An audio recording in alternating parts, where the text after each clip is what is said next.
Okay. We might actually be live here. Keri, what do you think? Do you think we're live? I think we're live because I just pulled up the YouTube link and I can see the intro happening. Okay, Yes. good. So we're live. Welcome to Deprogrammed, everyone. We are technical wizards, production wizards here on Unsafe Space. I'm Carter, and I'm joined, as always, by the bad mamma jamma, Keri Smith. Hi, Carter.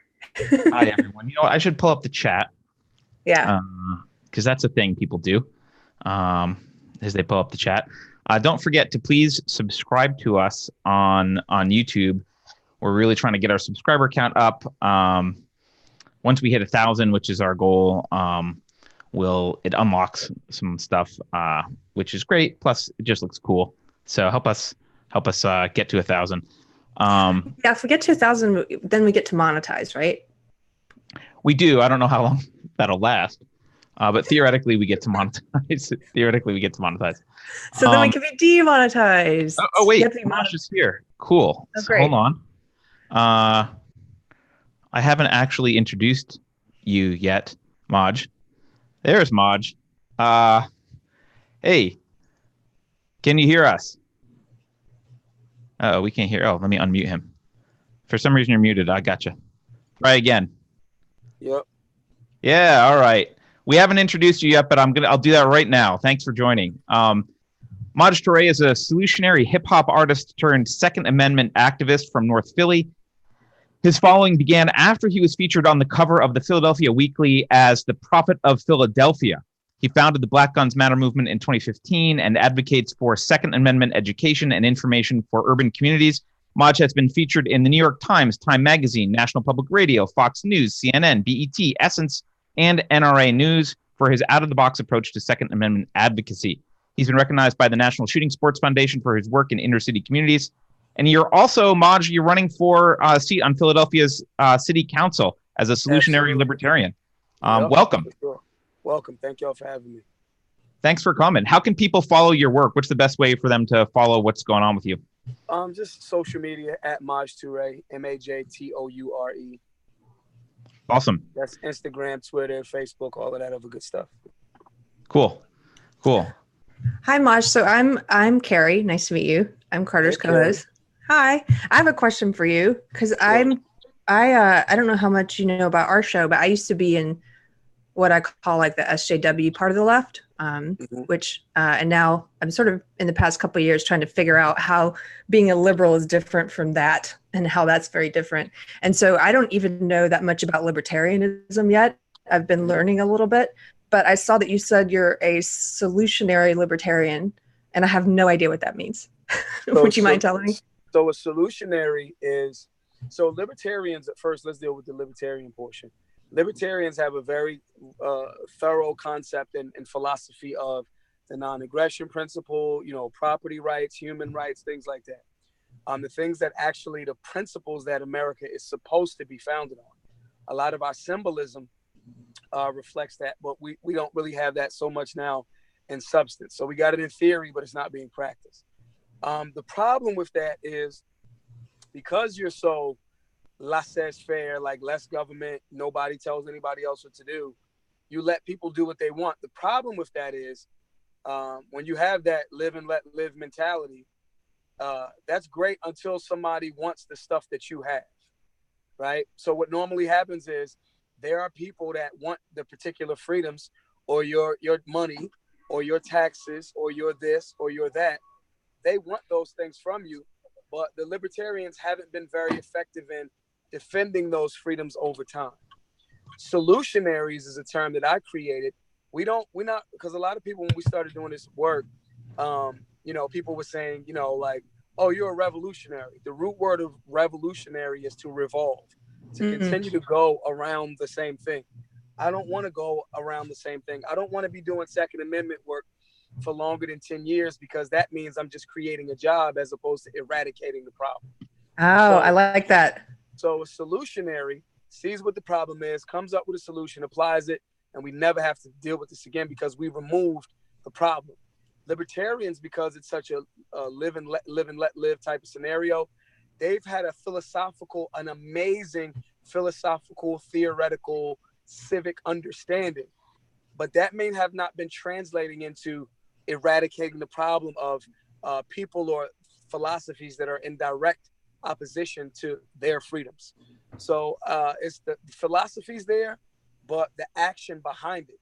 The very fact that there's, the Libertarian Party is so much smaller in comparison to the Republican and the Democrat Party in a country that the founding fathers did not want a two-party system in.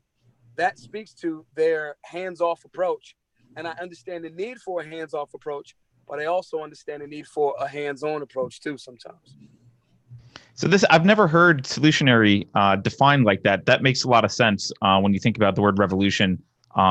That's a brilliant and I think much better description of what the goal is. And libertarians tend to have a hard time communicating to people a vision of the future. Right? They just kind of complain about the stuff that they don't like. Doesn't really help people who are like, well, what about me? How does that where do I fit in this? Why is the Second Amendment what you gravitated towards as of all the issues you could focus on? Why is it the Second Amendment? Two reasons. One of them's the fact that all of the other stuff is if you can't defend your values, you don't have any. You know what I mean? And the ability for humans to have firearms to defend life and protect values. You can't get into the philosophical stuff if you don't have a means of defending your philosophical position. So the second defends all of the other things. If I have a lot of Muslim friends who are participating in Ramadan right now, I have a lot of Jewish friends who understand very thoroughly the importance of having the means to defend your value system. And in times where and I'm saying Muslim and Jewish because mainstream media tries to make it look like there's no way that those different religious ideologies can work together, but both of those religious ideologies have been a part of some sort of torture or enslavement or tyranny. And you can't tell my Muslim friends and or my Jewish friends, you can't tell them about not having a firearm to protect themselves from being attacked, right? So having a conversation about a firearm is just a way to secure the bigger philosophical conversations that someone wants to put into practice, So that's the first reason why the Second Amendment is the primary, the thing that we focused on initially. The other reason is the zombie apocalypse. And I believe that people should be good shots when the zombie apocalypse happens. So let's get all of the training out of the way now before it get real. I like the second impromptu training on the street corner, right? I've seen you teach the 4 rules to people just impromptu on the streets of Philly. What's the reaction there? Because I imagine being you and walking around with a bag of, I know they were not real firearms, but stopping on the corner and whipping out what looked like firearms and handing them to people. No, it's a great thing. We get a heck of a responsibility. Once people see how nervous they are around even fake firearms, they can identify their nervousness, and then we can tell them. We can get to that's where psychology. It's why are you nervous about this? You do know that this is fake, but somewhere somebody told you that guns were bad, and you're nervous about it. So that starts to reverse engineering that negative conditioning that's been put on the masses of people. That's one. The other thing is, most people want to learn about guns. They just don't know where to go, or they think they don't know where to go. So it's like, okay, we'll eliminate some of that nervousness, as well as we'll bring those replica firearms and teach you about safety. We'll bring it right to you. So in a lot of cities where there is no gun ranges, like Detroit, and when you're dealing with a group of people from all different, backgrounds, ethnicities, financial statuses, when you have all of these people that don't know and they want to know, it's beautiful to be able to give them that, and they can never be replugged back into that matrix ever. So really, that's really the thing is to be outside of the box. And in cities where you don't have a range where you would traditionally go to learn something like that, we can exist outside of that. When you're talking about beginners, all you got to teach them, is as far as beginning is the proper safety stance, grip, not sweeping each other, muzzle discipline, and trigger discipline. Those are the basic areas. And then you can step into side alignment, and where to hold, to maintain your shot and all those different things. But that comes later, not long later, but a little bit later. But getting them, understanding about safety in a space where you don't need much. You just need some people with some heart and some caring for, their community. And so that's the reason kind of like why we do it that way, to show that, and to be perfectly honest too, it's to kind of like push back on some of the people that say, oh, you need this and you need that and you need all this stuff. No, you start where you are, you do what you can with what you have, and you move forward from there. So that's, I think, in practice, again, going back to that solutionary libertarian thought process, in practice, not theory, you can start anywhere. And we believe in being the thing that we say we need to have happen. And so that's just one example of it. I have a question for you. Well, so one of the things you made me think of was, I used to be, when I lived in Los Angeles, I was a handgun instructor for a while at a girls' gun club. And we saw something similar where you get people in who it helps to demystify it for them, so they're not afraid of it anymore, if God forbid they had to use a handgun for self-defense, right? But it also, being a part of that, challenged a lot of stereotypes I had about gun owners. And something you mentioned about your Jewish friends, like, I was surprised to find out that at my local range, Holocaust Remembrance Day was one of the busiest days. Yep. Because, you would get the Jewish groups coming in and booking the entire range as like an activity, sort of a never again thing to do. Correct. And so go ahead. Go ahead.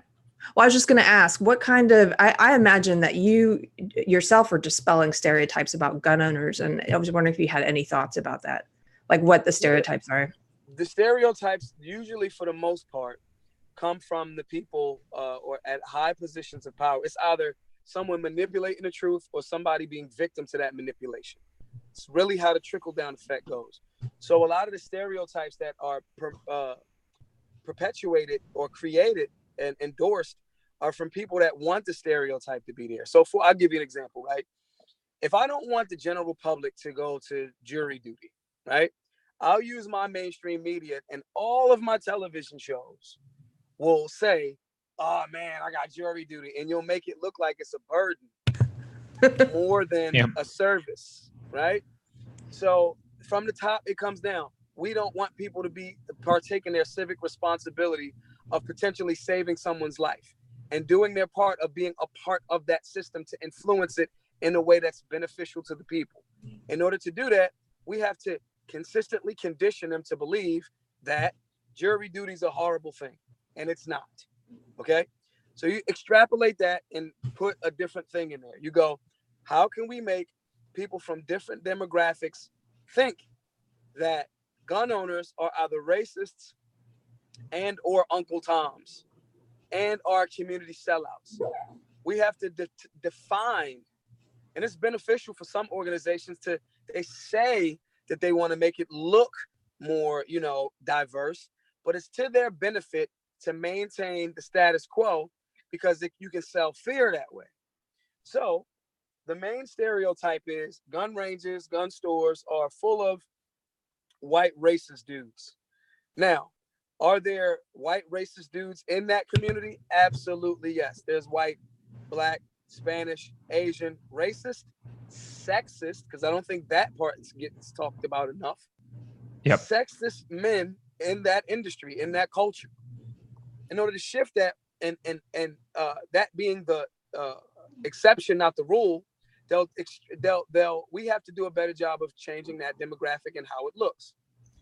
Now, in doing so, you have to get people involved, and you'll be surprised how many white dudes, for the most part, are like, oh my God, thank you so much. I was saying the same exact thing, but nobody from your demographic would hear me because they know they need numbers on the board or their guns are going to get taken. Yep. They know that, so the biggest way to break that stereotype, that is the stereotype of the gun community is completely racist, and it's not completely racist. There's outdated philosophies by people in certain positions of power that want to maintain the status quo and pretend like they're diverse at the same time. That exists. That is real. So how we break that and snap it in half is by showing a diverse, what the gun community, beginners to experts, actually looks like. And that part is the PR part that, to be quite honest, most of the gun community is trash at. Just like the Republican and Libertarian Party is trash at PR. So for us, it's infusing culturally relevant information and showcasing what it actually looks like, and not saying we want diversity, but just being diverse, and not even diverse just in skin tone, or melanin content, but also diverse in diversity of thought. You know what I'm saying? Exactly. I could say, I don't like Zimmerman. I also stand behind stand your ground laws, but the Zimmerman case wasn't a stand your ground case. There's an objectivity. I'm a gun guy, but I'm not a dude that's talking about support the thin blue line. I think that the thin blue line is the closest thing to bootlicking that we've had in a very long time. So the diversity and layers of thought is what is needed more so, or in along with the diversity of melanin content. That's what we're charged with. Even yourself saying, coming from a social justice warrior perspective, that's a good thing that you are a social justice warrior. You might drop the word social and you're just a warrior for justice now. Justice doesn't have any of those things, but a lot of people on the right don't understand the culturally relevant scenarios that all of these quote unquote social justice warriors are fighting for. That's why they'll be in opposition to Colin Kaepernick saying, hey, there's bad things going on a few years ago with American citizens being murdered by law enforcement, because that conflicts with their conditioning of, if you're a gun person, you're supposed to be completely in alignment with supporting the police. I am not supporting the police killing unarmed Americans of any melanin content. And that you have to be willing to say that regardless of what organization you're a part of. That is the opening stages of tyranny, So those are the solutions that we can apply to that overall incorrect stereotype that, yes, certain large organizations have a vested interest of pretending like they're trying to change the stereotype, but they actually pander to it. And some of them have created that stereotype by design. Yeah, it's weird because the community you're talking about is, on the one hand, they argue that they need guns to fight a tyrannical government. And then on the other hand, you use the phrase bootlicking, which is like, on the other hand, they're like, oh, cops can do no wrong. And it's like, those aren't the same thing. And we need people who are armed who will fight. Yeah, it is. Can I ask you a question about, like, there's a lot of inner city violence generally, and the view from I would say people who, I don't live in the inner city. The view is generally that, like, everyone supports gun control. No one everyone in the inner city supports gun control. They're all on board with the agenda of the left in banning guns. But, in prep for this conversation, I read an article by Larry Elder, who was citing a survey that made it look like the opposite is true. What's actually the truth of the communities that you serve? What's the attitude? My class is a standing room only. We have to come up with creative ways to not have so many people at each class, which means the people want it. I don't get bad press from my community. I don't get, bad, right? You know what I mean? Because the community, the left is just better at PR. Let's just keep it a buck. Yeah. The left is better at PR, perception and reality, public relations, whichever way you want to call it. The left has mastered it. They've had to, out of necessity, because they haven't had facts. So when you look at a book, The War on Guns, or More Guns, Less Crime by John Lott, when you look at the stats, when you look at the FBI statistics, 300,000 to upwards some odd million defensive gun usages every year. Someone using a firearm to prevent an attack or to defend their life.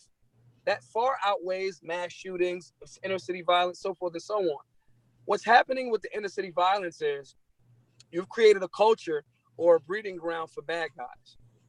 I know there's very slim chance of somebody to return fire so I can do it. Then those same politicians create a revolving door.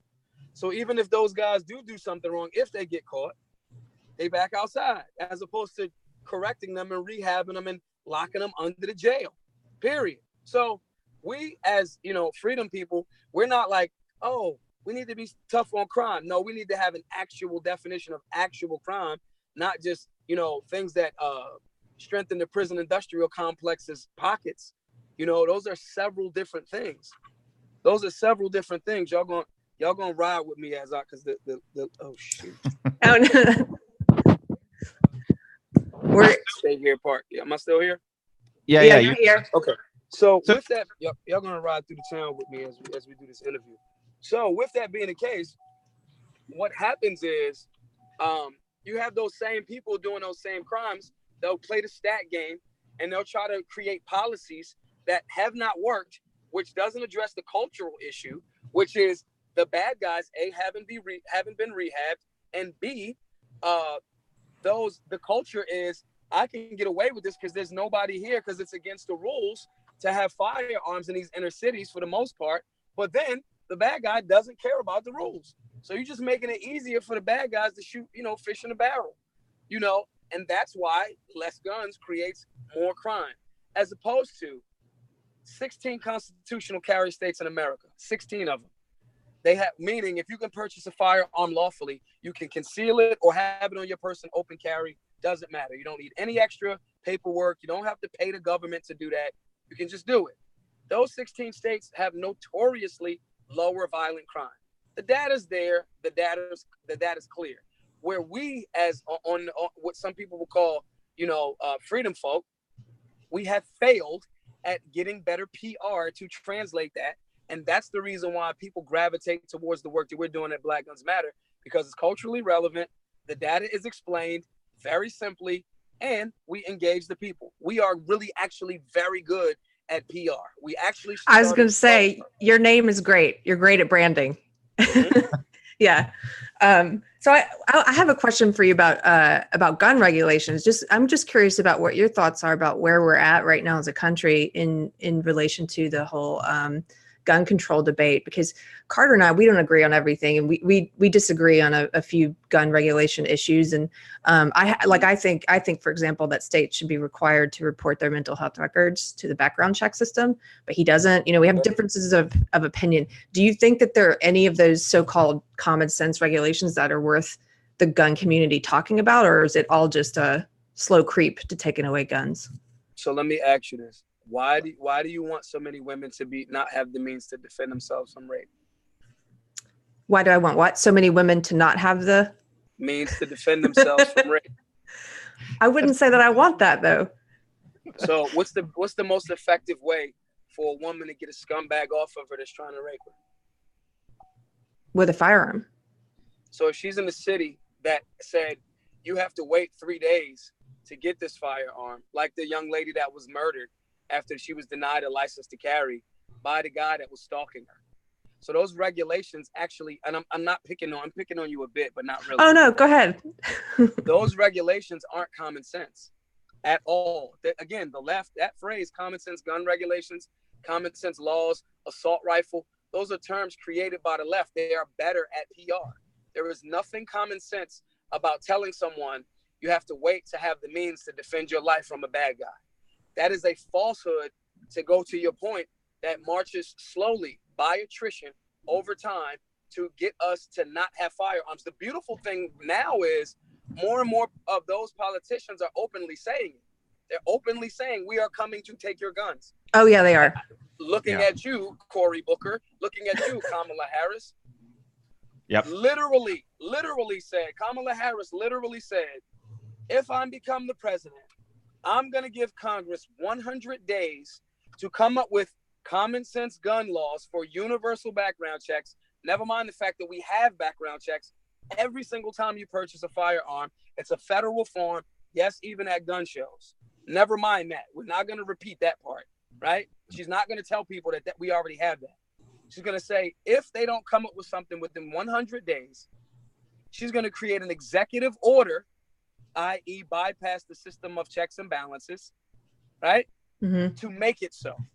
Right.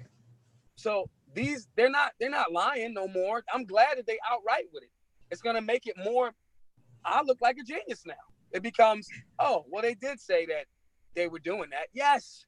Yeah. So when the Democrats took the House this last, not a few months ago, one of the first bills that Pelosi threw out there was she, in essence, would be banning over 200 semi-automatic firearms.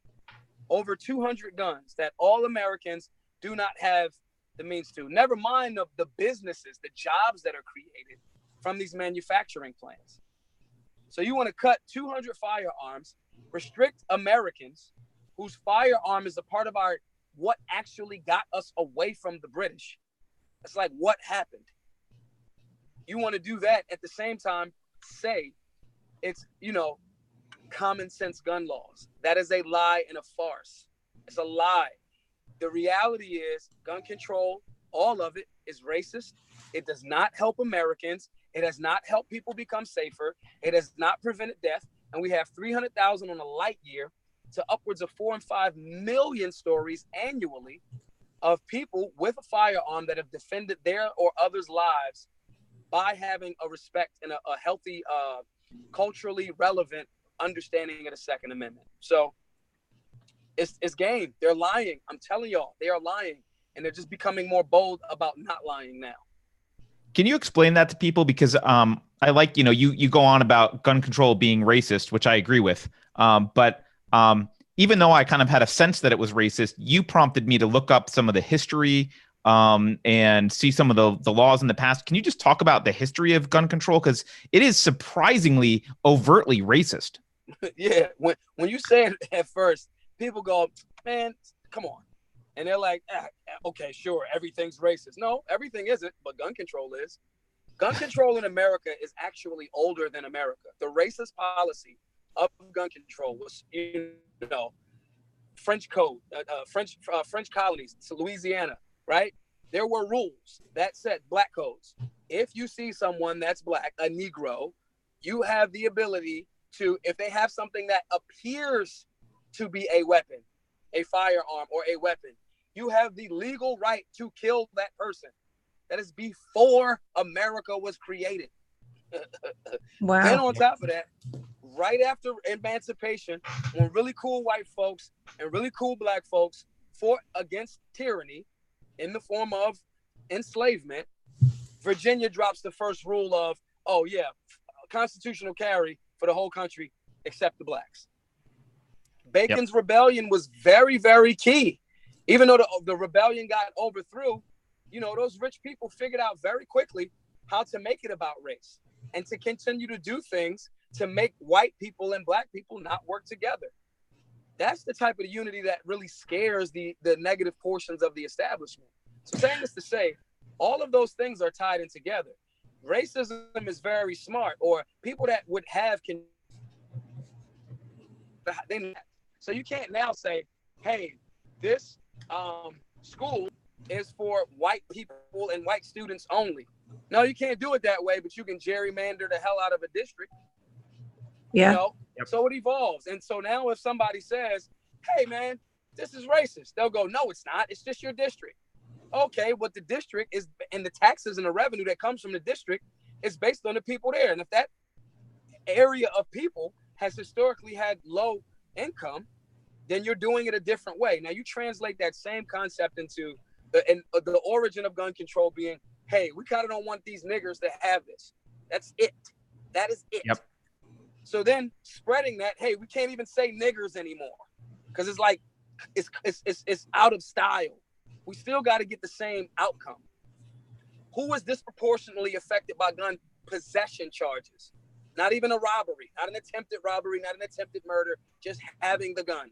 Overwhelmingly melanated beings in America. The intent is the same. They're just better at PR. That's all. They just evolved. That's it. So when you start looking at the actual factual of the scenario, right?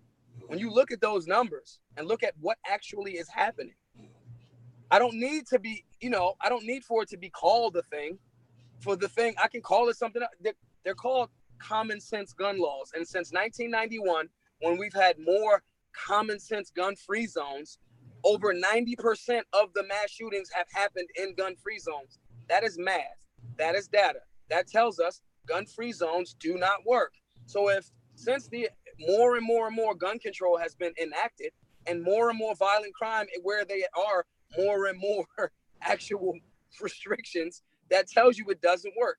If more and more black people, melanated beings across the country are locked up disproportionately, we're supposedly only 13% of the population, right?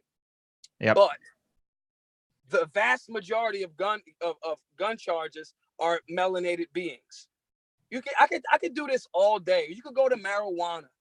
Okay. Yeah, I was going to say the war origin on of drugs is the same thing. prohibition is Yeah. a guy saying, I think marijuana or cannabis makes white women want to sleep with Negro jazz musicians. That is the origin of cannabis prohibition. Hey, maybe it does, man. I mean, who knows? But I have a question. Can I ask? I'm sorry to interrupt, but you mentioned something that I'm pretty ignorant about. What you mentioned, some rebellion. What was the historical Bacon's thing? Rebellion. Bacon's. Bacon's Rebellion. So Okay. Nathaniel Bacon was a wealthy landowner in Virginia. Okay, he was related to, or closely related to, the governor of Virginia at the time, but they didn't like each other. What they didn't like was their approach to a different form of racism, or conquering. I'll say conquering. Nathan's position was that, hey man, we got to do straight up, when the natives to this land, the indigenous people, when they do raids to our settlements, we got to hit them hard. And the governor at the time was like, nah, because then that'll get them unified and they'll fight against. So what Nathan Bacon did was he got white indentured servants, poor people, and black people to fight, and he created his own militia to go against the wealthy landowners of that place, to fight together against that elitism. So what happened is they actually like burned down Jamestown. Like, that happened, right? Yep. Never heard about this in school. Then what happened after that? He actually died of like some weird ass disease, fever, typhoid fever, some weird thing. So he dies, and they crushed the rebellion, right? But what happened was the elites started recognizing that, okay, we cannot have poor whites, not landowners, and poor blacks, not landowners, or some of those blacks were actually landowners. We cannot have them working together. So what they started doing was giving some of the poor whites for separating from, black people, right? Because they weren't even called whites. That phrasing didn't even show up till like 1666 or some weird number or something like that. Don't quote me on the exact number. But they weren't even like identifying as black or white. There's historical documentation that shows that was a relatively new creation after Bacon's Rebellion, because the elites across the nation were like, okay, we cannot have these black and white people working together. So they started identifying them as black and started creating, again, PR. They started creating more wording that identified African Americans, Negroes, the natives, which are also, indigenous people, which are also melanated beings. They started saying that slavery is hereditary. And the white people that were poorer, they would give them a little bit more land and concessions and things of that nature to make them feel superior to the highly melanated beings. That's how the try and create discord. Yeah. Correct. That still to this day. Every time I'm around white people, some of my black friends is like, or not even my friends, some of my black followers are like, damn, bro, you around a whole lot of white people. Yeah, because that's where the gun knowledge is at. Get off of race. It is a created construct. It is a trick. There's one race, human. There's a melanated end and a not so melanated end. They've created a construct for you to follow and get trapped by, and each person gets trapped by it. It's the most beautiful system. It's what I call a beautiful ugly. The intent and what it's trying to do is so ugly, but the precision and the effectiveness of it is the most beautiful thing that I ever saw. So that's what Bacon's Rebellion was about. And it's no different. I can pick any time in American history, when there's a great movie that kind of touched on it called Free State of Jones with Matthew McConaughey.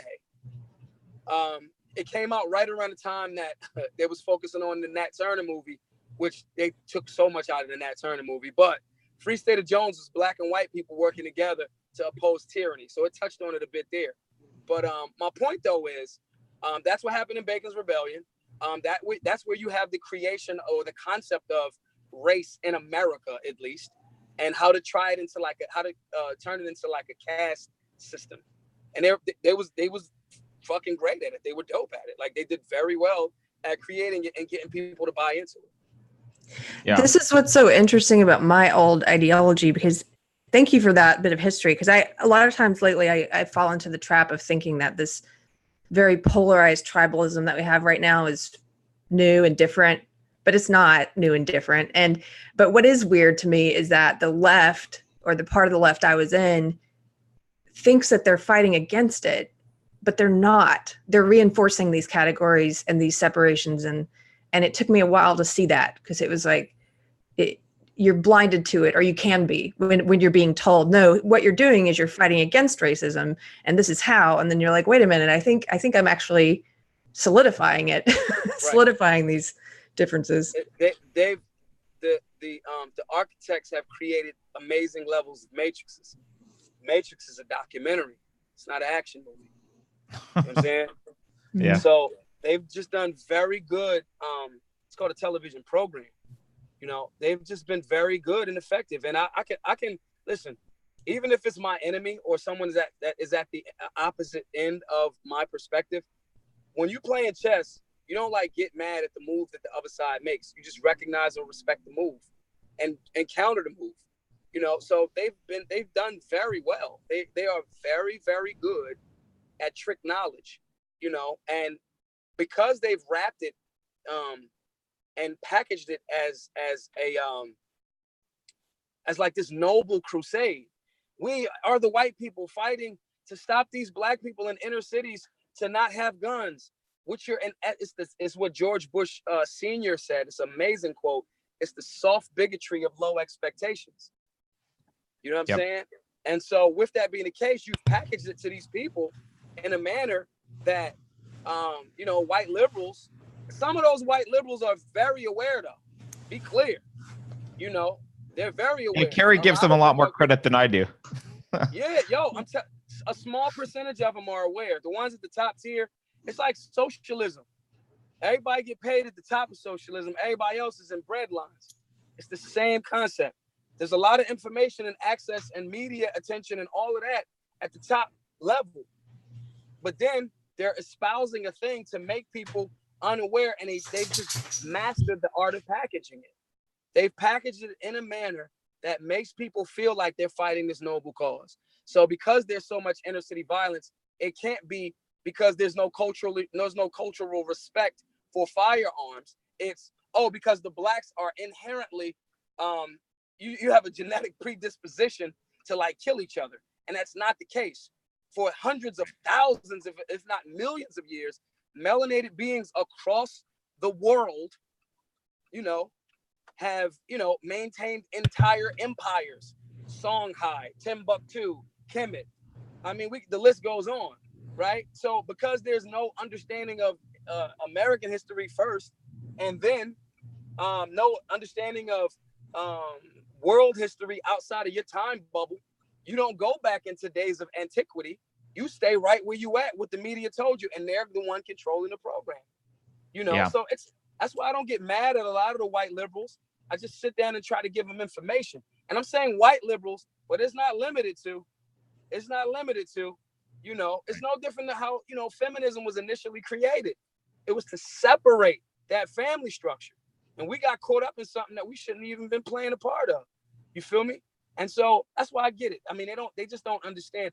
Very few people, though, are as objective as you have been to go, wait, what? And just reevaluate what you've been told and what you've been following. There's far fewer people, and that's a cultural shift that we have to change as well. There's far fewer people that are objective enough to recognize the error in their ways and then self-correct, because they're emotionally attached, you know, to their you know, bias, you know, and or their incorrectness. Yeah, if you put a lot of time and effort into it. It takes a lot of work to be objective to say that. So, well, that's a good lead up for, I would love to know, you know, how did your beliefs evolve? Were you always interested in gun rights and politics and history? I'm going to tell you something, and I'm going to present it as a joke. Okay. It's not a joke. I'm going to say it's not a joke.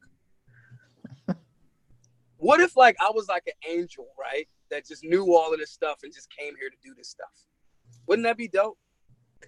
I think it would be. It'd be a good story. It would be. But I'm joking. I'm actually in the Illuminati, and I broke free from the Illuminati, and I'm just giving all of the secrets away. I was captive for about 5 years and nobody saw me. And then I just popped back up on the scene with this thing. And no, you should know I'm a very gullible person. So yeah, just start looking up the New World Order and Illuminati shit now. So in essence, what happened for me was traveling around.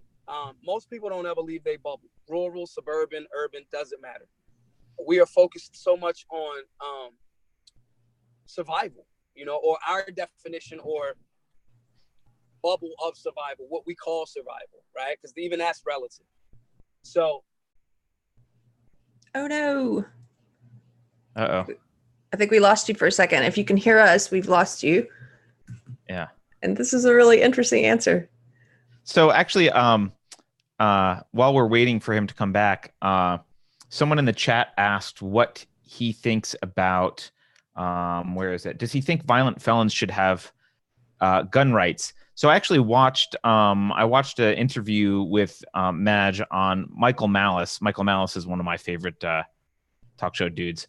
And he asked that question, and it'd be great for Maj to answer himself. So you can go watch that if you want. But the short answer is, and I agree with him on this, the short answer is, once you've served your time, he just disappeared. Once you've served your time, if you can't be trusted with a firearm, if you can't be trusted to protect yourself, then you shouldn't be out of jail. So he does think that felons should have a right to have firearms. But they basically, if you can't trust them with a gun, they shouldn't be out. Interesting. And you agree with that? I do agree with it. But I think there's some more nuance there, because that opens a whole can of worms with respect to the correctional system, and the conversation between Michael Malice and him was a little bit different, because Michael Malice is also an anarchist, so they got into that a little bit. But what do you think about then? What do you think about because there are laws set up where if you have a domestic abuse record, or if you've ever had like a restraining order taken out against you, you're not allowed to purchase. Do you think that's an overreach? Yeah. Well, okay. I mean, look, if you're actually a threat, then you should be removed from society. And if you're not, you should have a right to defend yourself. And frankly, if someone is such a horrible person that they need restraining orders and they're likely to beat their spouse, they're going to get a gun anyway. I mean, this morning I just showed a picture of the thousands of guns that were illegally confiscated. I mean, you can get firearms, and you don't need a gun to murder your spouse. So, I mean, I think I don't like looking at laws where we look at like edge cases. We're like, well, what about this like crazy person? And here's a person you definitely wouldn't want to have a gun. It's like, yeah, fine. But, you know, let me ask you a better question. Should the spouse be able to have a firearm?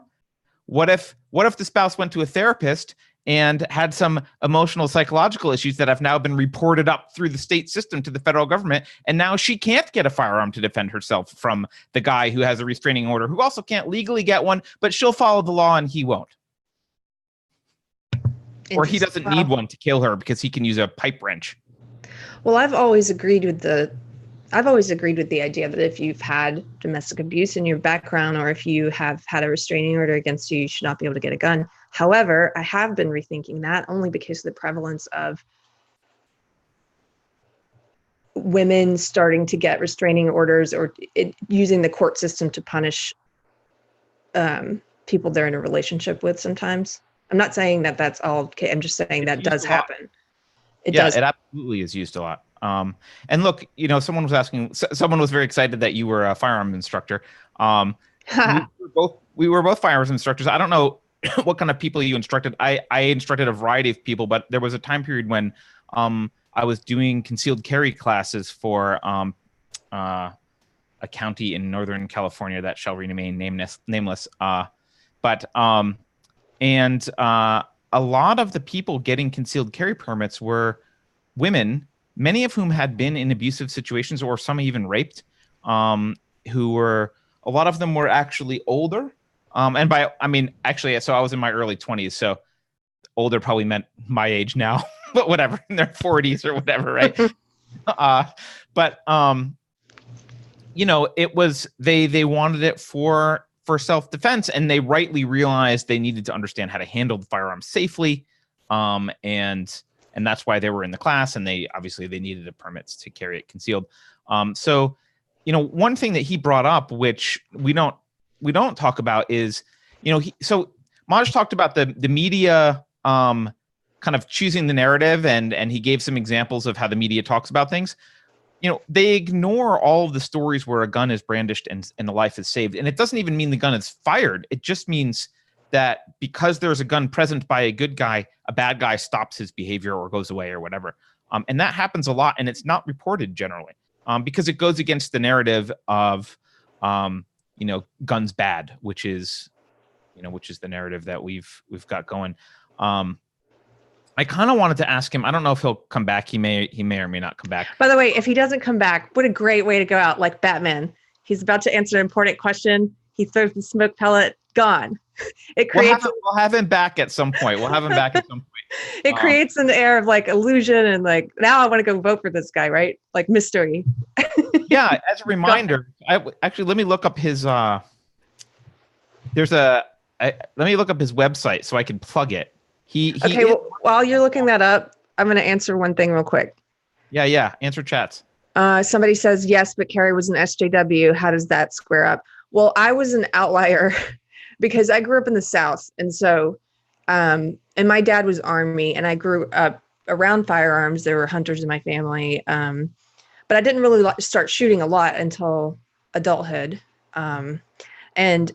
And it's weird because I actually took a lot of SJWs to the gun range for their first lesson and changed some minds on it. Because you can kind of get women. I was teaching at a girls' gun club, and you can kind of get, you can kind of play the female empowerment feminist angle. Because if you appeal to that, it's like you should know how to protect yourself. You can open that up to, you can maybe open some minds to the idea of being able to use a weapon for self-defense. And so, yeah. Anyway. Yeah. Let me actually. So here's his website. Maj Keri is such a nerd. What? Okay. Sorry. Go ahead. What? MajForPhilly.com. Maj for Philly. So if you want to go support him, especially if you're in the Philadelphia area. Wait, read that again because I was talking over you. Maj for Philly. So it's MAJFOR Philly, PHILLY.com. Yeah, if you want to go support him, that's him. Yeah, I mean, I think I used to teach. I know there was a I forget the name of the group, but back when being gay or lesbian was more likely to get you in physical trouble, like I don't think gay bashing is a thing as much as it used to be, which is good. I think we've progressed. I'm sure there's some places where people are still attacked for being gay, but the other group that I've taught in the past is like a lot of the gay community who just wanted a firearm for protection. And there's a group whose name I'm forgetting, but it's like Pink Pistols or something, like I don't remember what. Oh yeah, the Pink Pistols. I think that's what. And yeah. Yeah. And so that's it's guns are the great equalizer. They're the difference. They're the thing that makes Keri and Mike Tyson equals in the back alley, right? Like that's what a gun is, right? Not to pick on Keri, but there's also a growing. I don't think I would fare much better against Mike Tyson. So pick on me. It is a great equalizer for self-defense for women, absolutely, or just for anyone who's of small stature, who's outmatched in a physical fight. There is another group in addition to the Pink Pistols that I was kind of getting into a while back. It was called the Liberal Gun Club. That exists. If you guys are watching and you're on the left, but you support Second Amendment rights, check them out. It's not the NRA. And there's also. I'm with Art on this. He said, "So you armed Antifa." Great. So you armed Antifa. No. I do think of that sometimes because Antifa is now going to gun ranges to learn to actually. They are actually, and here's something weird that happened. So the SJWs I took to the range, I took before the 2016 election, back when I was a full-on SJW, right? After the election, I had some people in that part of the left coming to me and asking me to teach them, people who had never wanted to learn before. Yeah. And they told me why. They were full of rage. It was this sort of post-election anti-Trump, I need to learn how to shoot a gun thing. Full of rage, teach me how to shoot? Yeah, I didn't teach any of those people. No. I didn't teach those people. First but no, didn't come back.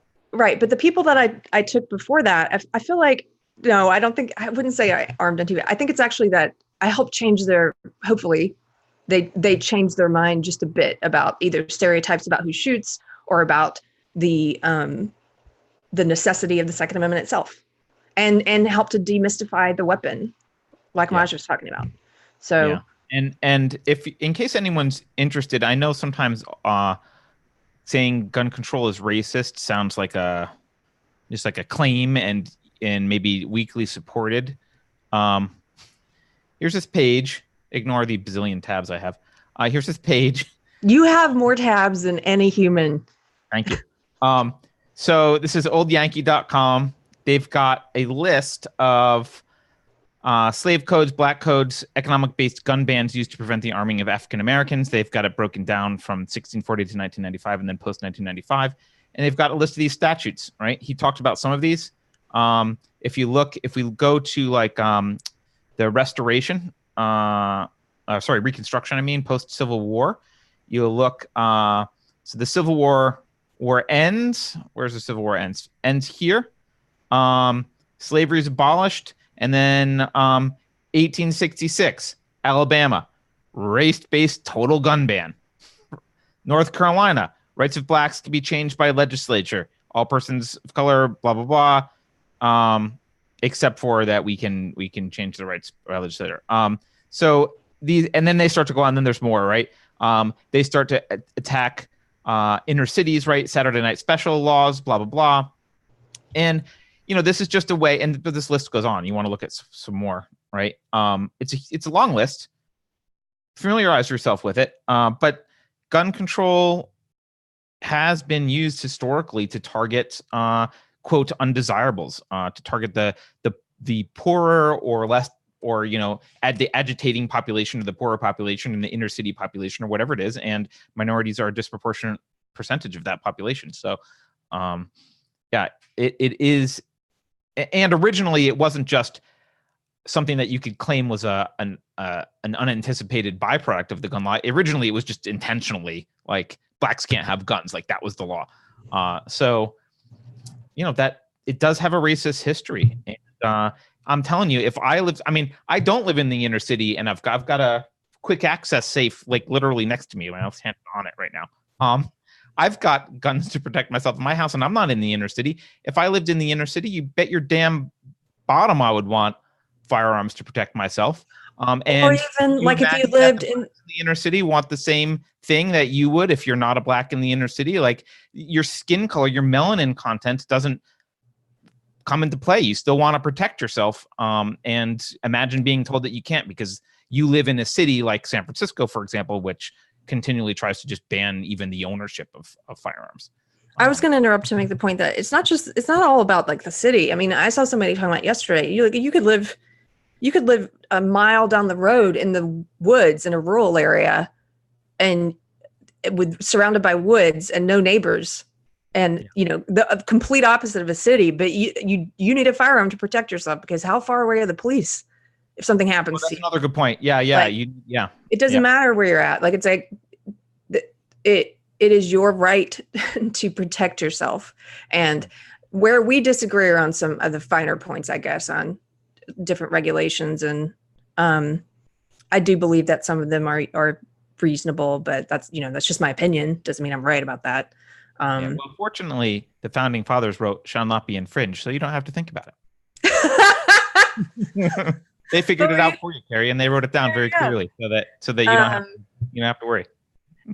Just talking about the dispelling stereotypes thing quickly, I wanted to say I had this other funny moment back when I was SJW. I was producing a late night comedy show called Totally Biased on FX, and I kind of think of it now as like one of the first SJW late night shows. We were explicitly SJW, so we did an episode at a gun range, and I had already been a shooter for like a while and had been an instructor. So I didn't have a lot of the same stereotypes that my fellow SJWs had about the gun range.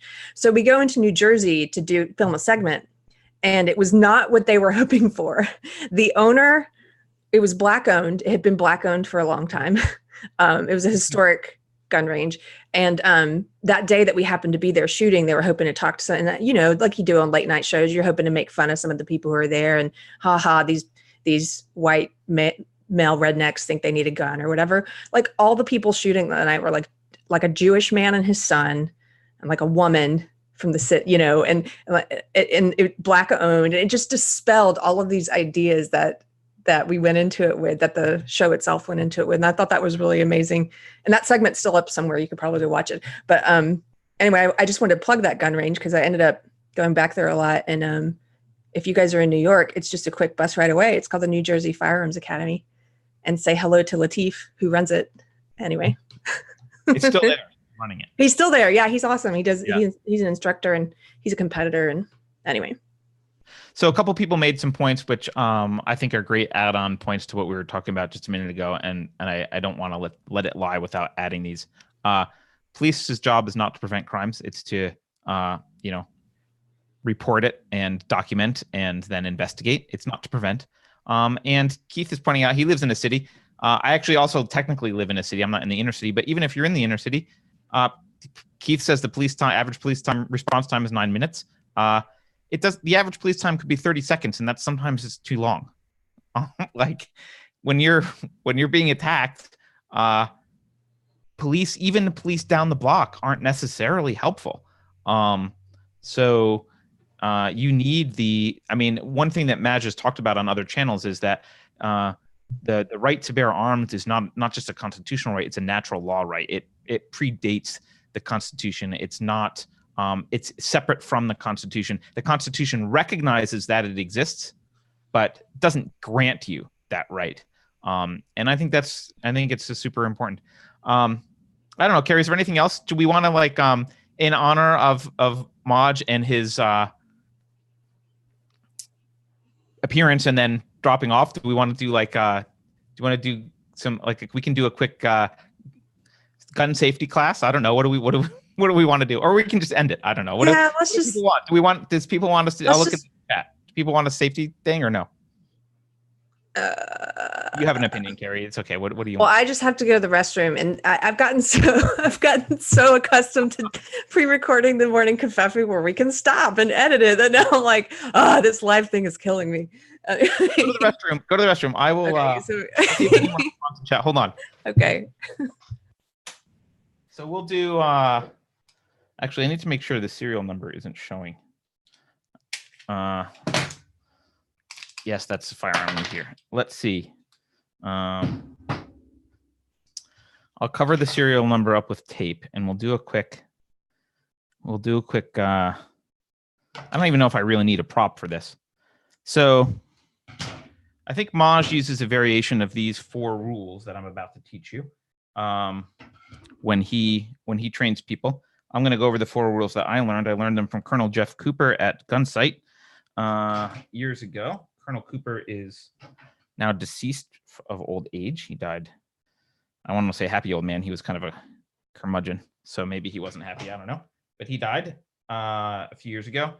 And he's generally recognized as the father of the modern technique of the pistol.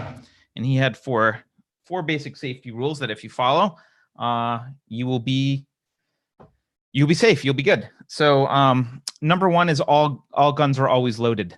And the reason that safety rule exists is because too many accidents happen where people say things like, I didn't know it was loaded. So rule number 1 is all guns are always loaded.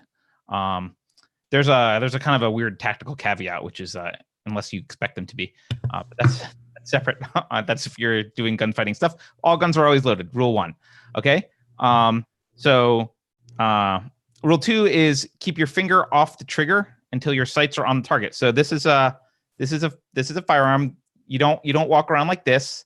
You walk around with your finger right straight on the side here. You can feel this is a 1911, so not all guns have this, but you can feel this little knob here. This is part of This is part of the takedown, but it's okay. It's the other side of this.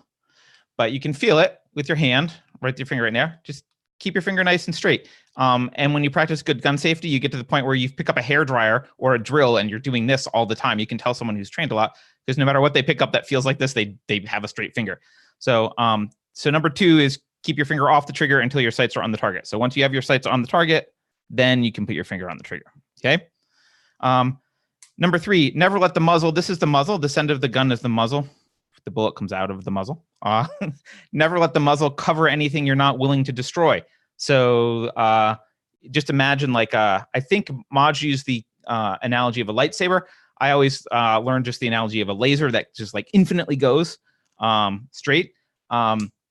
If you, and Maj mentioned something about sweeping, right? If you move the gun, you imagine that laser's out, and just imagine that it's deadly and it's destroying anything that that's being covered by that imaginary laser. So if your friend is standing next to you and you turn like this, you may have just swept his feet and chopped off his feet with your imaginary laser. So don't do that. So be very careful and cognizant of what direction you're pointing. And the last of the 4 rules is always beware of your target. And that includes what's beyond the target. What's behind it? Yeah. So because bullets have tendency to pass through things that are thin.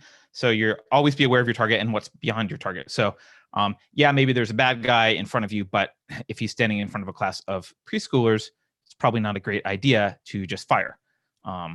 Actually, one thing you could do in that scenario is drop to your knees and fire, because then you'll be firing up and the kids will not be in your line of fire. So those are the 4 gun rules. I think that's a fine way to end Black Guns Matter Deprogrammed episode. What do you think, Keri? I think that's great. I came back from the bathroom and you're wielding a gun. So, by the way, good parent, my wife is at home, but she's actually behind me. I was actually aware of where she was in the house and what direction I was pointing. So yeah, I did not sweep her. But she is in the house, but she's in rooms behind me, and all my sweeping was in this direction. I did risk the camera briefly, or at least the screen next to the camera, but I'm okay with that. So anyway, yeah, thanks for watching. Keri, any final comments? Just thanks for Maj for joining us. That was fun, and I wish him luck in his upcoming election. And you guys can find him at what's the site again? I think it's majforphilly.com. I'll post a link after the show. I'll post a link to some of Maj's stuff in the description.